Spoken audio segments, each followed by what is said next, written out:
मंडळी, तुमच्याकडे पण अळूची वडी केल्यानंतर अळूचे देठ राहिले असतील। हे देठ जर तुम्ही व्हिडिओमध्ये दाखवल्याप्रमाणे लांबट असे कापून घेतले, त्याच्या सर्व शिरा काढून साफ करून घेतले, त्यानंतर एका भांड्यामध्ये घालून त्यामध्ये थोडीशी चिंच आणि चवीपुरतं मीठ घालून झाकण ठेवून एक वाफ काढून घेतली।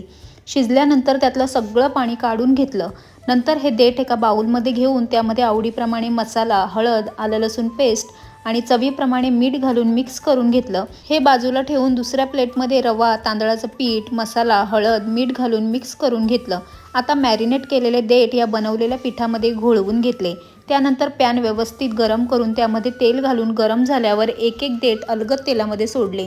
सुरुवातीला गरम तेलामध्ये घालून नंतर अगदी मंद गॅसवर हे देठ दोन्ही बाजूने खरपूस फ्राय करून घेतले। तर तुम्ही बनवलेले आहेत श्रावण स्पेशल व्हेज बोंबील। तुम्हाला आजचा हा व्हिडिओ कसा वाटला हे मला कमेंट करून नक्की सांगा।